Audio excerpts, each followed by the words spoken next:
In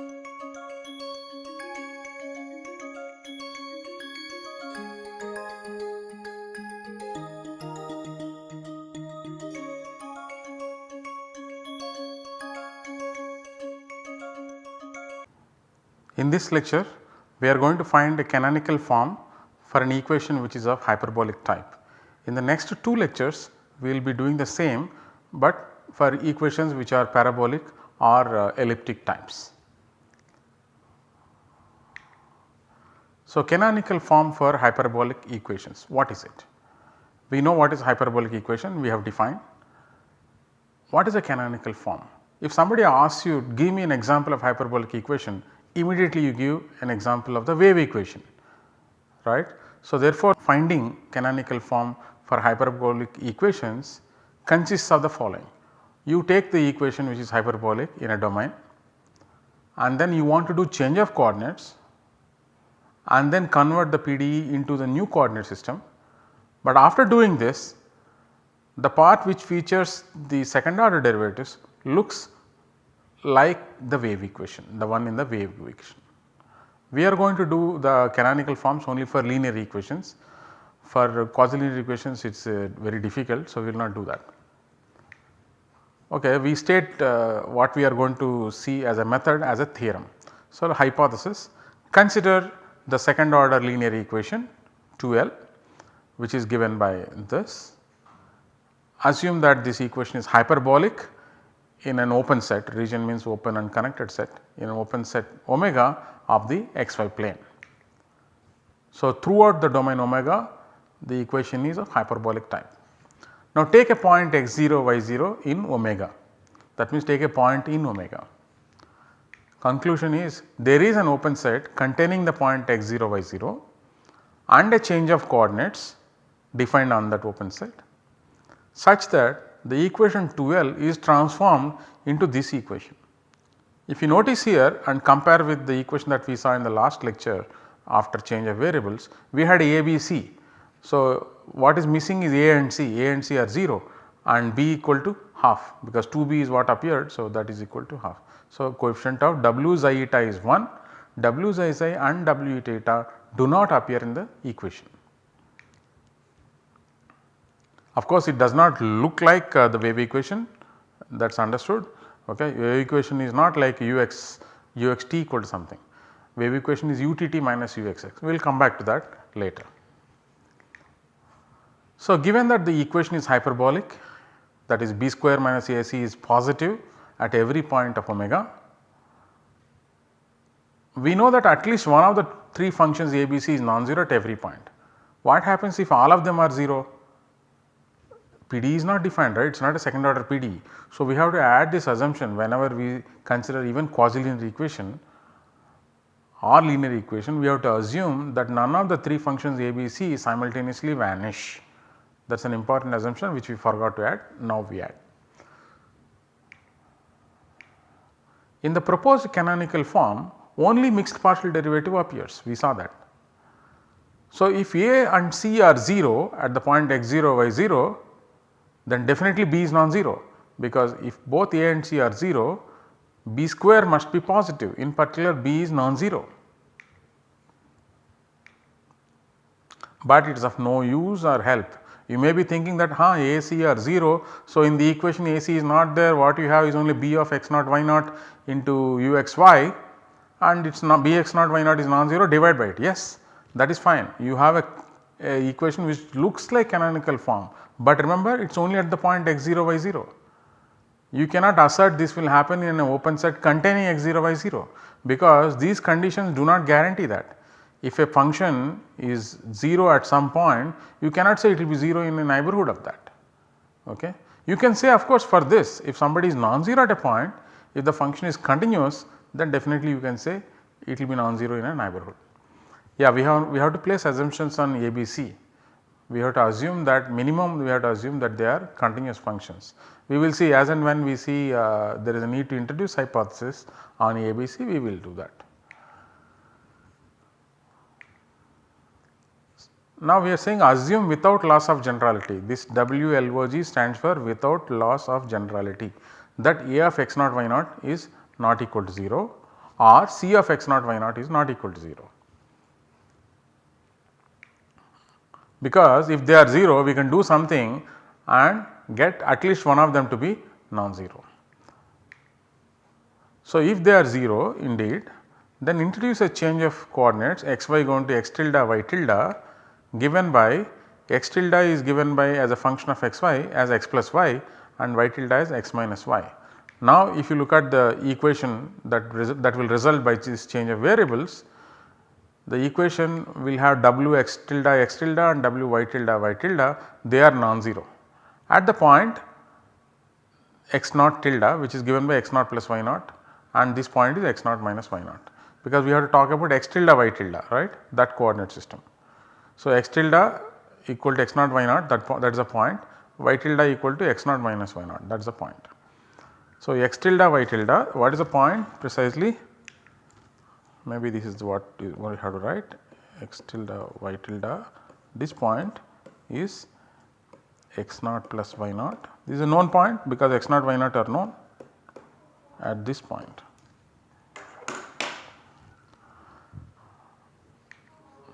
So, therefore, we may assume that at least one of the two quantities is non-zero.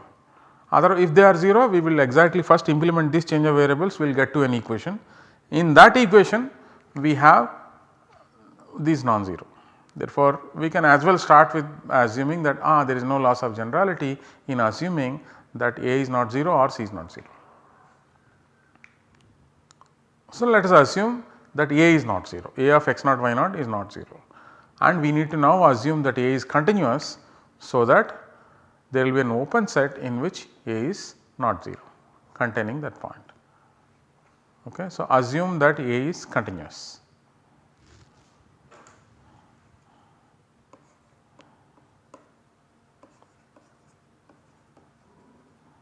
A, B, C are continuous functions.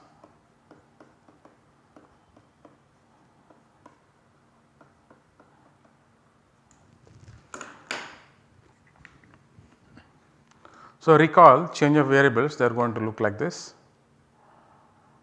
and the function u will become w in the new coordinate system, and the connection between u and w is given by these equations. And the second order linear equation transforms to this, and we have listed down A, B, C in the last lecture. We said D, E, F, G does not matter, but if needed I can always compute. But our requirement now is that I want to make A and C as 0 and B as 1 by 2 or non-zero, that is good enough. Once B is non-zero, okay, then I divide everything the entire equation with 2B, so that I get 1 times W xi eta. So, for proving the theorem we need to find a coordinate system xi eta, so that A and C are 0.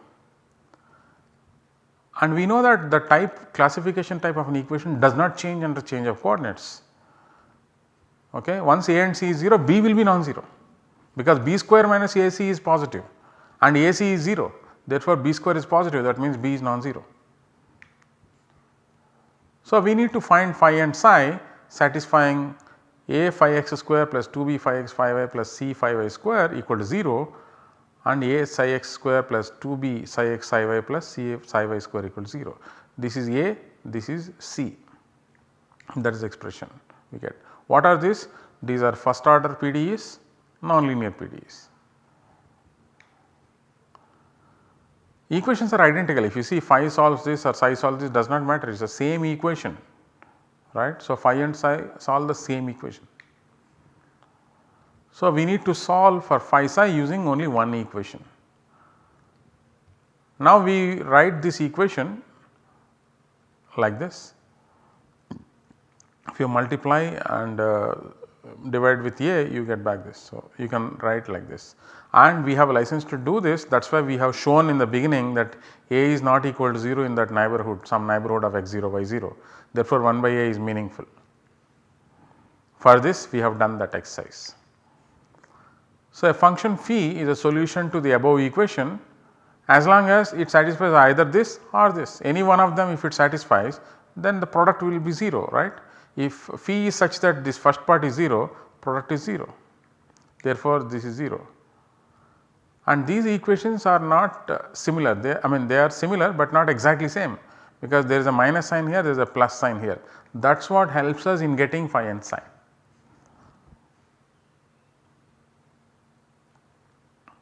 Okay. So, whenever phi is a solution to any of these two equations, it will be a solution to this equation, because this is just a factorization of this. It is the same equation expressed differently. So, we choose phi to be a solution of the first equation from here, and we choose psi to be a solution of the second equation. This choice means we have a change of coordinates. Why is that? We have to look at the Jacobian, we will see that. So, each of these equations can be solved using method of characteristics. After all, these are first order linear partial differential equations, because A, B, C are known functions of x and y only, phi x and phi y. So, these are linear equations. Of course, how do you solve by characteristics method? You have to write equations for characteristics. So, characteristic ODEs are this. So, this equation, look at particular third equation, it says dz by dt is 0. It means any solution is constant along the base characteristics. Each of the base characteristics, if you consider, the function phi will be a constant on that.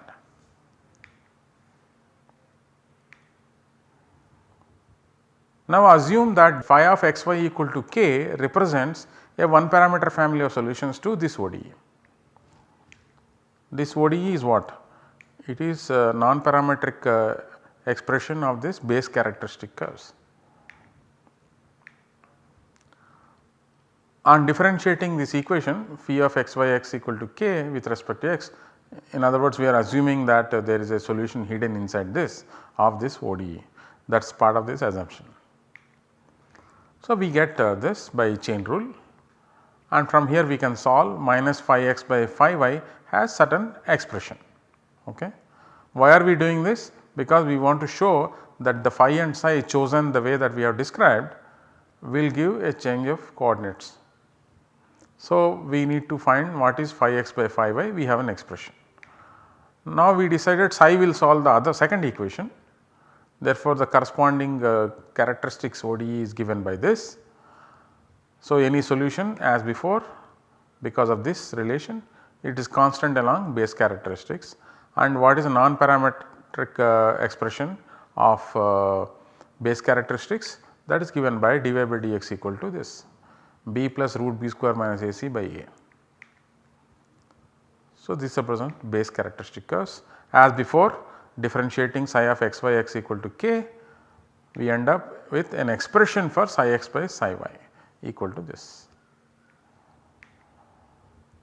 Now, b square minus ac is positive, therefore, this determinant is non-zero. So, what is this determinant if you expand, and because these expressions that we have derived for phi x by phi y and psi x by psi y, I will just bring it back. See here b square minus ac is non-zero. If this is 0 for example, it is just b by a for both the cases, okay, then the Jacobian will be 0. So, since b square minus ac is non-zero, this slope is different from the other one where we had a minus sign here with a minus sign, that was for phi x by phi y. So, go back and see that slide, that is the reason. Therefore, you have a change of coordinates because of the inverse function theorem. I am not writing all the details here. After applying what do you get from inverse function theorem and formally conclude, I am not doing that, because now we are experienced with writing such conclusions, because in first order PDE we dealt with them very clearly. Now, since the transformed equation remains hyperbolic, we observed if you set A and C are 0, B has to be non-zero. Dividing the transformed equation by B gives an equation that you wanted.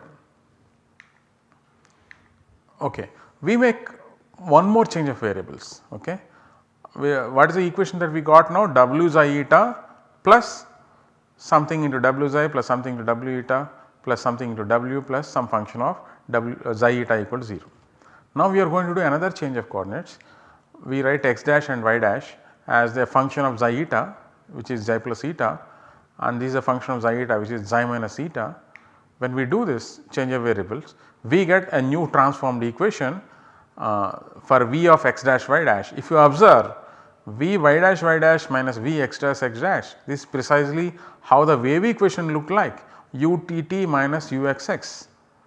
Okay. This rest of the part features only first order derivatives or no derivatives.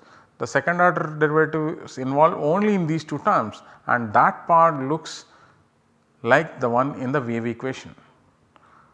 So, both the equations which we got, which features only the mixed partial derivative w xi eta, or the equation which we obtained here, both are admitted as canonical forms for hyperbolic equation. Of course, actually somebody has defined a canonical form with some other definition, but we need not give value to such definitions, because after all it is just naming what is admitted as as a canonical form, what is not admitted as a canonical form. It depends on what you idealize on, right, what you model, what you like. So, we will admit both of them as canonical forms, no problem, we do not lose anything. Let us look at an example. I have already called this PDE as PDE dot hyperbolic instead of calling with some number, and this equation is nothing very special equation, it is just some second order PDE, and therefore I call this already PDE hyperbolic, because it turns out the equation is hyperbolic somewhere. So, this is just name, do not give too much value to this name, this maybe I could have called just PDE also. Okay. So, for this equation what is A? X square, what is B? Minus xy, what is C? Minus 3y square. So, what is B square minus AC? 4x square y square. It is always positive whenever xy is non-zero, because it is 2xy whole square, that is always positive when xy is non-zero. Therefore, except the places where xy is 0, this equation is hyperbolic, and xy equal to 0 if and only if either x is 0 or y is 0. That means either you are on x axis or on y axis. Outside this, which means in each of the 4 quadrants which do not include the axis, the equation is hyperbolic. When such thing happens, just note that on the axis it is parabolic, because b square minus ac is 0. Now, we will transform the equation into canonical form in the first quadrant. We need to do that because in first quadrant we know what is x and y, x is positive, y is positive, because when we integrate certain ordinary differential equations, logarithm will invariably come, and logarithm mod x, logarithm mod y, these kind of things, and which can be uniquely fixed, you know, if you know where you are working. That is the reason why we determine in first quadrant. Say in the other remaining quadrants also you can determine the canonical form. So, in order to find a new coordinate system, we need to solve these ODEs. Dy by dx equal to b plus or minus root b square minus ac by a. We substitute the values of a, b, c from our equation, we get this. So, in other words, the two ODEs are this and this. These are very simple ODEs, you can solve them, and solutions of this are given by y by x equal to constant. Solutions of the second ODE are given by x cube y equal to constant respectively. At this point, do not worry that yes, this is not defined when x is 0. Of course, x is never 0, we are in the first quadrant, and which constants, do not worry which constants, because finally we see what we get. Look at this xi eta, which is defined by, this is a solution of the first ODE, this is a solution of the second ODE, and differentiate this equation, connection between u and w, because we need to plug in the values of ux, uy, uxx, uyy etc. in the PDE. So, we need to compute various derivatives. Please do the computations on your own, pause the video, compute the things, derivatives. Now, go back and substitute in the given PDE, you get this. Of course, this is not a good equation, because you see that there is a xy here, we need to eliminate that also, express everything in terms of xi eta. And then we have this formula, right, for x and y in terms of xi eta.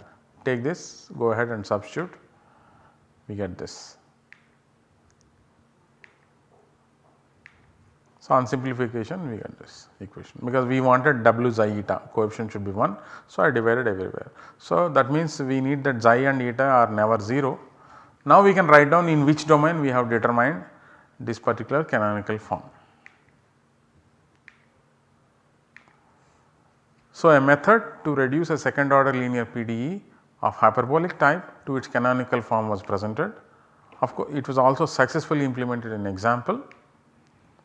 In the next few lectures, I already mentioned, we are going to take up equations of parabolic type and of elliptic type and find canonical forms for them. Thank you.